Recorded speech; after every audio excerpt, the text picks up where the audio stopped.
Video like जरूर कर लीजिए और ऐसे वीडियो लगातार फ्री में पाने के लिए चैनल को तुरंत सब्सक्राइब कर लीजिए और बेल आइकन को जरूर टैप कर लीजिए ताकि आगे भी सारे वीडियो आपको मिलते रहे। यूट्यूब में फॉलो करते हैं तो प्लीज ये वाला फ्री टेलीग्राम चैनल जरूर ज्वाइन कर लीजिएगा। सारे नोटिफिकेशन सारे अपडेट यहीं पे आते हैं। ध्यान हेलो दोस्तों, मैं दिव्या स्वागत करती हूँ आप सभी का ऑनलाइन एग्जाम प्रिपरेशन पर, which is the part of study for civil services.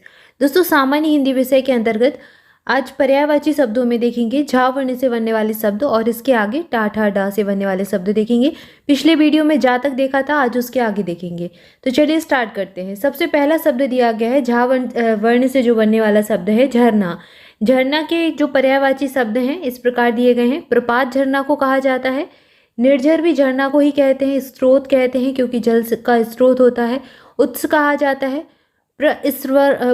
प्रस्रवण कहा जाता है, जल प्रपात कहते हैं। आवशार कहा जाता है और अंबुपात भी झरना को कहते हैं। इसके अलावा झरना का एक और पर्यायवाची होता है सोता, सोता भी कहते हैं। तो प्रपात, निर्झर, स्रोत, उत्स, प्रस्रवण और जल प्रपात, आवशार, अंबुपात और सोता, ये सभी झरना के पर्यायवाची हैं। और झा वर्ण से बनने वाला अगला शब्द है झंडा। झंडा के पर्यायवाची ये प्रीवियस ईयर में पूछा भी गया है। ध्वजा कहते हैं झंडा को, पताका कहते हैं, केतु, निशान, केतन, ध्वज और वैजयंती। वैजयंती यहाँ पर है, ध्वज भी और ध्वजा भी। इसके अलावा जो सबसे ज़्यादा शब्द ऑप्शन में मिलता है वो निशान मिलेगा। निशान झंडा का पर्यायवाची है, इसको याद रखें। इसके बाद अगला जो वर्ण है वो है टा वर्ण। टा वर्ण से बनने वाला पहला शब्द दिया गया है टीका। टीका के पर्यायवाची होते हैं व्याख्या, भाष्य, वृत्ति, भाषांतरण, विवृत्ति। ये सभी टीका के पर्यायवाची हैं। यानी कि टीका करना यानी किसी पर टिप्पणी करना, व्याख्या करना किसी चीज़ के बारे में। तो वृत्ति, भाष्य, व्याख्या, भाषांतरण और विवृत्ति, ये सभी टीका के पर्यायवाची हो जाएंगे। अगला शब्द है टीस। टीस के पर्यायवाची होते हैं कशक, सूल, पीड़ा, कष्ट, दर्द और हुक, ये सभी टीस के पर्यायवाची हो गए। अगला शब्द टा वर्ण से बनने वाला है टेक। इसके पर्यायवाची क्या होंगे? आश्रय हो जाएगा, सहारा हो जाएगा, भरोसा, अवलंब, अवस्थंभ और आधार, ये सभी टेक के पर्यायवाची हैं। टेढ़ा, टेढ़ा के पर्यायवाची होते हैं तिरछा, कुटिल, वक्र, बलदार और टेढ़ा मेढ़ा, ये सभी टेढ़ा के पर्यायवाची हैं। ठा वर्ण से बनने वाले शब्दों में सबसे पहला शब्द दिया गया है ठग। ठग यानी कि किसी का प्रवंचक कर लेना, किसी को ठग लेना। इस प्रकार से इसके पर्यायवाची हैं वंचक, प्रतारक, अड़ीमार, प्रवंचक या फिर जालसाज। इसी से बना है ठगी। ठग में बड़ी ई की मात्रा जोड़ दो तो बन जाएगा ठगी। और ठगी के पर्यायवाची क्या होंगे? प्रताड़ना, वंचना, मायाजाल, फरेब या फिर जालसाजी। तो ये ठगी के पर्यायवाची हो गए। इसके बाद अगला शब्द ठा वर्ण से बनने वाला है ठिठोली। ठिठोली यानी कि किसी का मजाक करना, उपहास उड़ाना, किसी पर व्यंग कर देना। तो महाक, उपहास, फवती, व्यंग और व्यंग्योक्ति, ये सभी ठिठोली के पर्यायवाची हैं। इसके बाद अगला शब्द दिया गया है ठीक। ठीक यानी कि किसी चीज़ का सही होना, किसी चीज़ का उचित होना। तो ठीक के पर्यायवाची हो जाएंगे उचित, उपयुक्त, मुनासिब या फिर समीचीन, ये सभी ठीक के पर्यायवाची हैं। इसके बाद अगला शब्द दिया गया है ठौर। ठौर से तात्पर्य होता है किसी ठिकाने से। ठौर ठिकाना नहीं है, इस प्रकार से कहते हैं।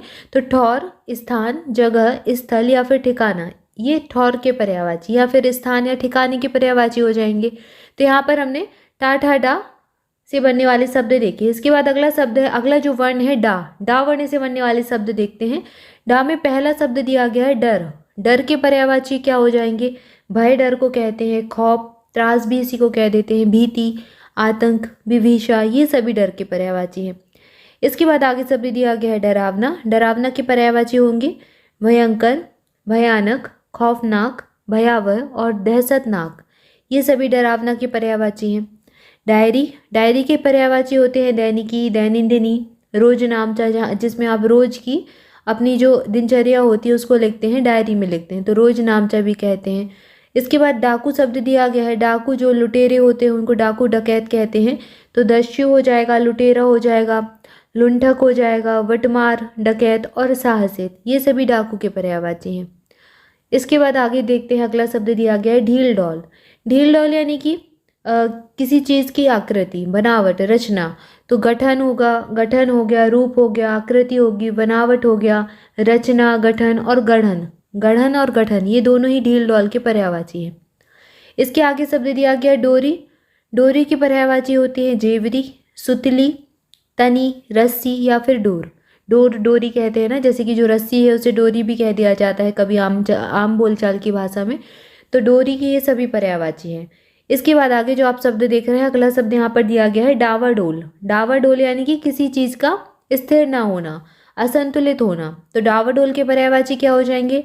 ढुलमुल, अस्थिर, अदृढ़, ढीला। कोई चीज़ ढीली है तो उसको डावाडोल कहते हैं।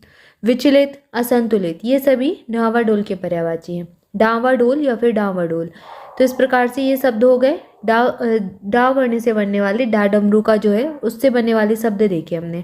इसके बाद अगला जो वर्ण है ढा, ये ढा ढक्कन का है, इससे बनने वाले शब्द देखते हैं, इसके पर्यायवाची शब्द। सबसे पहला शब्द यहाँ पर दिया गया है ढंग। ढंग के पर्यायवाची होते हैं रीति, तरीका। किसी कार्य को करने का ढंग कैसा है, किसी कार्य को करने का तरीका कैसा है, या फिर उसकी विधि कैसी है, सारे एक ही प्रकार के शब्द हो गए। तो ये इसी के समानार्थी या फिर पर्यायवाची हो जाएंगे। रीति हुआ, तरीका हुआ, विधि हुई, शैली, उपाय, तदवीर, युक्ति, ढब, पद्धति या फिर प्रणाली। और इसके बाद अगला शब्द दिया गया है प्रतिधि। प्रतिधि, ये सब भी ढंग के पर्यायवाची हैं। इसके बाद अगला शब्द दिया गया है ढांढस। ढांढस यानी कि किसी को सांत्वना देना, आश्वासन देना, तसल्ली देना, दिलासा देना, धीरज, सांत्वना और इत्मीनान, ये सभी ढांढस के पर्यायवाची हैं। इसके बाद आगे जो शब्द दिया गया है ढिठाई। ढिठाई, ढिठाई यानी कि बेशर्मी, धृष्टता, अशिष्टता, गुस्ताखी, अभिनय। और अभिनय यहाँ पर एक बार और दे दिया, प्रगल्भता भी इसी को कहा जाता है। ढिठाई कहते हैं या फिर बेशर्मी, ये सभी एक ही प्रकार के शब्द हैं और ये इसके पर्यायवाची शब्द हैं।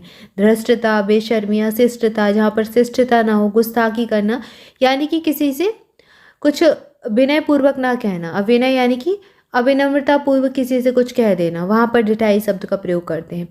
इसके बाद अगला जो शब्द दिया गया है ढेर। ढेर यानी कि जमाव, किसी चीज़ का अंबार लगा होना, राशि, पुंज, ओघ या फिर समूह।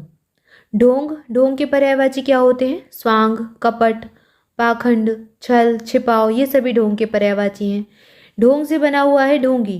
ढोंग में बड़ी की मात्रा जोड़ देंगे तो ढोंगी बन जाएगा और इसके पर्यायवाची हो जाएंगे पाखंडी, बगुला भगत, रंगाशियार, कपटी, छली और पाखंडी। इसके बाद अगला शब्द दिया गया है ढीठ। ढीठ के पर्यायवाची क्या होते हैं? धृष्ट ढीठ को कहा जाता है, गुस्ताख कहते हैं, बेशर्म, प्रगल्भ, अविनीत या फिर उद्धत। तो ये एक प्रकार के शब्द हो गए, जैसे कि यहाँ पर हमने ये शब्द देखा था ढिठाई और ढीठ, ये एक ही प्रकार के लगभग मिलते जुलते शब्द हैं और इसलिए इनके पर्यायवाची भी लगभग मिलते जुलते हैं। तो यहाँ पर हमने ढा ढक्कन से बनने वाले शब्द देखे। इसके आगे ता था दा, इनसे बनने वाले शब्दों को देखेंगे अगले वीडियो में। तब तक के लिए आप सभी ऑनलाइन एग्जाम प्रिपरेशन के साथ जुड़े रहें। ऑनलाइन एग्जाम प्रिपरेशन के टेलीग्राम चैनल को ज्वाइन करने के लिए डिस्क्रिप्शन में दी गई लिंक को फॉलो कर सकते हैं। इसके अलावा अगर आप स्टडी फॉर सिविल सर्विसेज की कोई भी पेड बैचेज या फिर पेड ग्रुप लेना चाहते हैं किसी भी एग्जाम के लिए, तो डिस्क्रिप्शन में दी गई डिटेल को फॉलो कर सकते हैं। जुड़े रहे ऑनलाइन एग्जाम प्रिपरेशन के साथ। Thank you for watching this video. मिलेंगे नेक्स्ट वीडियो में। Thank you so much.